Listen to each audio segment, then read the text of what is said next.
Myobu. Screams resounded over the peaceful beaches of Ural, and the young fox's ears pricked up in interest. Lifting his head from oversized paws, his sleepy eyes cleared as he peered out of the den, scanning the nighttime surroundings. The howls were those of his mother and father. Though he had never heard any of his kind cry out in such a fashion, he had hunted enough prey within his short lifetime to know his parents were cornered, frightened, and in pain. A flash of muted purple light from further down the beach illuminated the nearby ocean.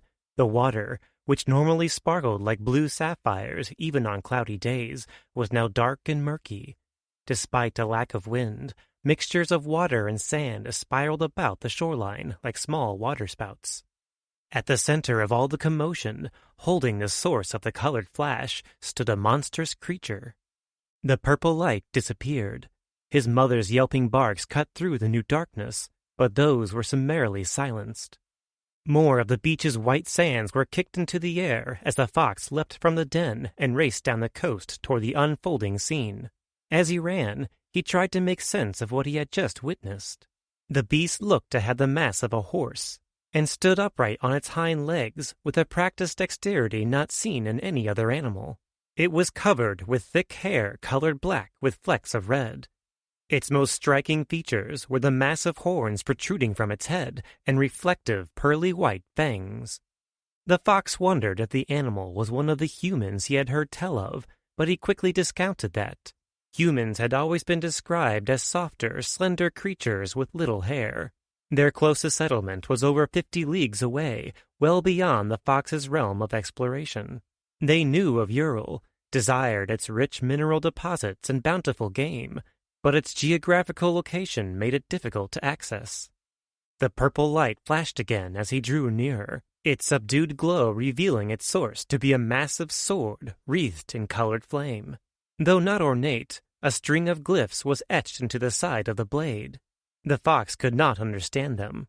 Even if he had been able to decipher their meaning, he was far more concerned with the horrid scene the sword had revealed. His mother lay still upon the ground. The light reddish-brown fur along her side had been slashed open by either the weapon or one of the monster's long, sharp claws. Blood still poured from the wound, but her eyes no longer had the light of life in them. Despite that, his father was standing guard over her, his hackles raised as he snarled at their opponent. Surprisingly, the horned creature looked distraught at what had transpired. It reached its free hand out toward the slain fox, palm open and expectant. Nothing happened, and it eventually threw back its head and howled in anger. The surrounding waterspouts expanded into a single transparent cyclone of sandy water, swirling around the perimeter.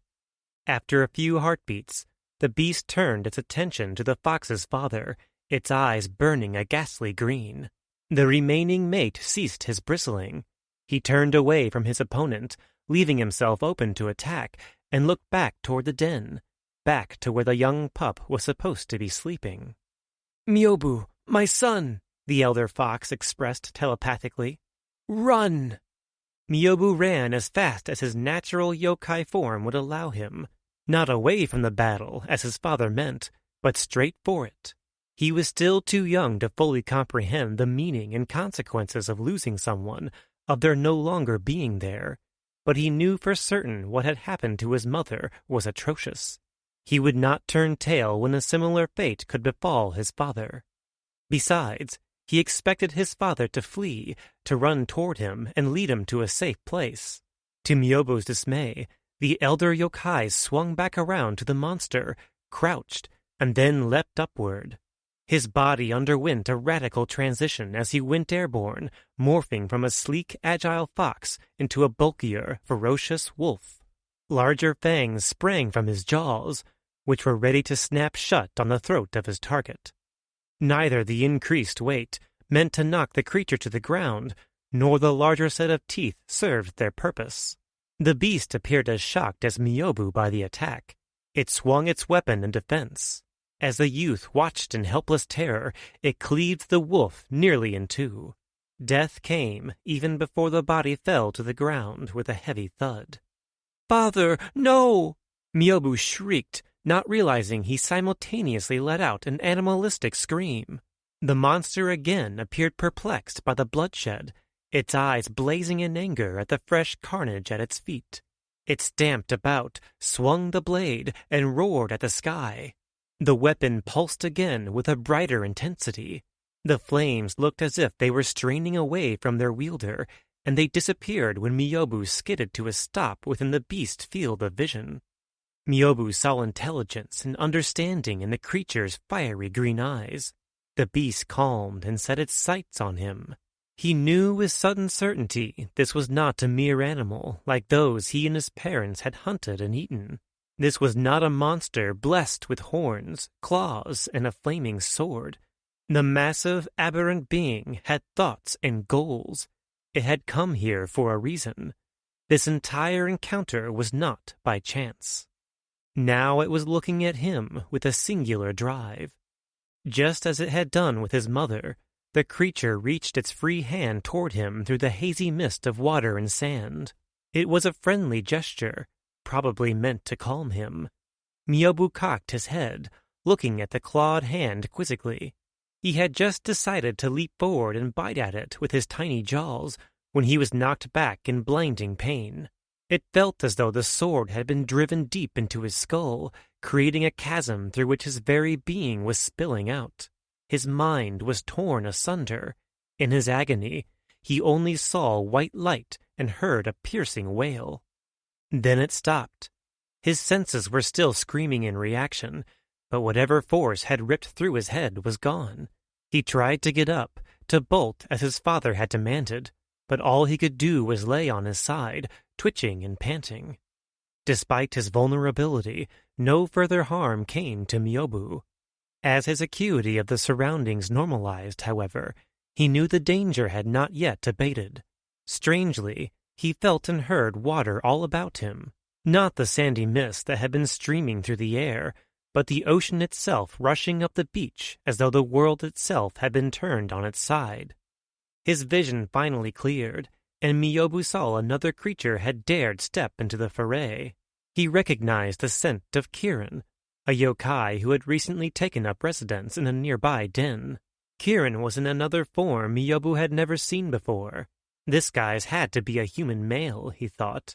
Not nearly as hairless or soft as he had imagined, Kirin would have been an imposing sight if not for the snarling beast he faced. Both of Kirin's hands were held out, much like the creature had been doing moments before. In contrast to the thing's calming gesture, Kirin was visibly straining with effort. His focus was not on his hairy opponent, but rather the churning ocean itself. Using forces invisible to Myobu's senses, Kirin drew the salty water out from the depths, up the sandy beach, and pooling it at the beast's feet. As the young fox watched, the water rose up off the ground, clinging to the thing's legs. Myobu realized what his neighbor was attempting to do: encase the monster, slow it down, drown it. He could also see it wasn't going to work.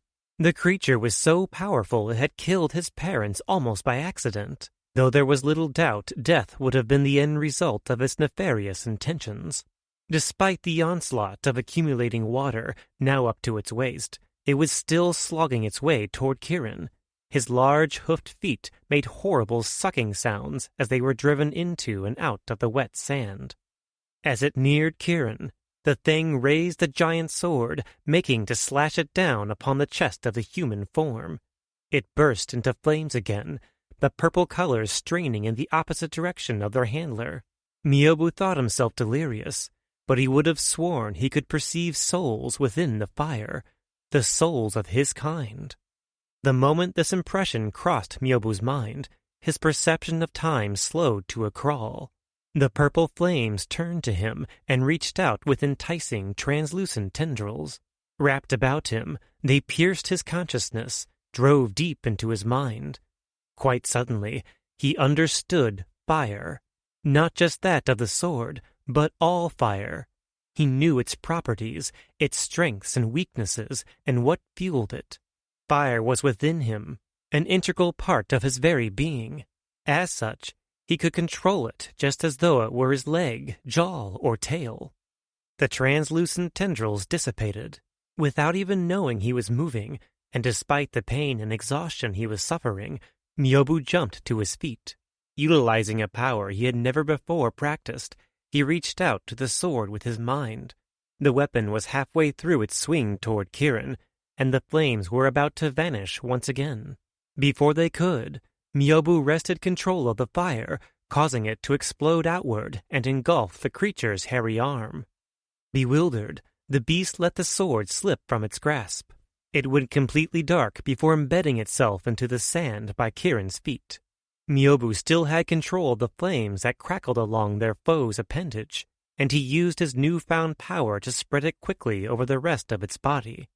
Kirin appeared to double his own efforts. Somehow, his water assault did not lessen the effects of Myobu's flames. Riddled with both of these elements, the monster whirled about in a frenzy, attempting to find its lost weapon, and roaring loud enough to awaken half of the beach's inhabitants. It wouldn't be long before others came to investigate. The monster appeared to sense this. Having been overpowered and disarmed, it knew it had to make a quick escape or else risk its own life. It spun about even faster, causing a cyclone of fire, water, and sand. Its form looked as though it was dissipating, becoming a black smoke that diluted the interior of the cyclone. Even when its figure became completely obscured, Myobu could still discern two blazing green eyes staring right back at him with malice and hatred. A fissure in the ground cracked open underneath the cyclone, and the screaming mass of smoke descended straight down into the jagged hole. Intent on tormenting their target as long as possible, the fire and water rushed down with it. Myobu and Kirin were plunged into darkness. The only sound that now disturbed the early morning quiet was dry sand spilling into and filling up the pit in the earth. "Are you injured?" came a low, gravelly voice. It belonged to Kirin, and the words were sent telepathically. Myobu walked in a circle one way and then the other before falling to the ground in fatigue. "My head aches terribly from that thing's attack." "I do not doubt you," Kirin said, placing one of his human hands on Myobu's head. On one of the fingers was a ring adorned with a large white stone. The stone itself was a Hoshi no Tama, capable of storing its yokai owner's power. It was used when they took on a form that wasn't entirely compatible with their magic. "I suspect he wouldn't be able to do anything at all if it had procured what it desired. That headache should subside with time." "What did that thing want? What was that thing?" "That was a demon," Kirin responded. "A particularly powerful one, too. Hundreds of sun cycles old, at the very least. As for what it sought, I could not say. Just as other species have trouble understanding the motives of our kind, I cannot begin to comprehend what would cause a being to act so violently towards others." Myobu knew many species in the world considered the yokai to be spirits, not living creatures. Others of their kind, collectively known as Yako, helped perpetuate the misconception that they were a kind of ghost or spirit. They mischievously played on those notions for their own amusement. Mostly, though, the misunderstanding was due to the unique powers of the yokai. Their abilities to see and interact with the natural world, shapeshift, and communicate telepathically appeared to be magic. Perhaps it was. To Myobu, still just a pup, it was natural and completely organic. Before he had known what he was, understood he was more than just a mere fox, he had trouble grasping what his parents were. They seemed otherworldly, like spirits. That was probably how most humans, who were like children in their relationship with the natural world, felt of the yokai. It was certainly how he felt of the demon. "What was the demon holding?" Myobu asked, pointing his furry snout at the sword sticking out of the ground near Kirin. "My parents spoke of devices designed to kill, but never one that possessed the power of flame." "This," Kirin said with an inordinate amount of wonder, pointing at the glyphs that ran along its side, "is Tsukunogami." "It's alive?" "Yes and no," Kirin replied, reaching his jeweled hand out toward the weapon, yet not taking hold of it. Countless sun cycles ago, back when even we were a primitive race, this truly was nothing more than a sword. Legends say its first owner, the one who forged it, was Inari herself. Myobu's jaw fell open. If he hadn't already been lying down, he would have fallen back on his rump. Inari was by far the most well-known of the yokai. Her name was known throughout the lands by nearly all sentient species. Numerous myths and stories told of her agricultural knowledge and how she spread that information throughout the known world, increasing health and prosperity for all. Though few now believed in the historical accuracy or existence of Inari, she had been worshipped as the yokai's goddess for millennia. As the yokai became more harmonious with the natural world and enlightened on how their powers could manipulate it, they lifted concepts behind the ideology of their ancient religion and applied it to their more nature-centric lives. She was renowned for her powers in cultivation, but there are theories that she had a secondary gift in metallurgy, Kirin explained. She hid this fact while attempting to spread peace and harmony throughout the lands, wishing not to be a beacon of death. Myobu blinked in surprise, but then reminded himself that these were all stories. The yokai had several innate abilities, such as shape-shifting and telepathy. Half their kind was blessed with a more specific and unique gift. Kirin was one of these individuals, able to control the flow of water. His own, discovered just now under distress, was apparently the manipulation of fire. The idea that one of the yokai would possess two specific skills was virtually unheard of outside of fantasy. Stories say that when Inari died, her powers and soul were absorbed into the blade. Her followers, believing it had taken on a life of its own, named it Tsukunogami. Since then, the rare individuals who possessed two unique abilities found themselves drawn to the sword. So long as they could demonstrate their gifts, they were granted permission by Inari's followers to wield it. When each passed on, their souls did not ascend to a higher plane as others do. Instead, they and their powers joined Inari's within Tsukunogami. Over time, the blade became the most powerful object in the known world. As it grew stronger, so did its draw on those with dual abilities. Kirin paused, glancing down at Myobu. The man looked a bit at odds in regards to what he had already revealed and whether or not he should continue. As our species turned its back on gods, goddesses, and hero worship, the sword was handed to fewer and fewer individuals. It eventually disappeared altogether, probably lost when its bearer died in a distant land. As time passed, many questioned whether it, like Inari herself, actually existed. Until now, Myobu said, thinking of how he had thought yokai souls resided within the purple flames.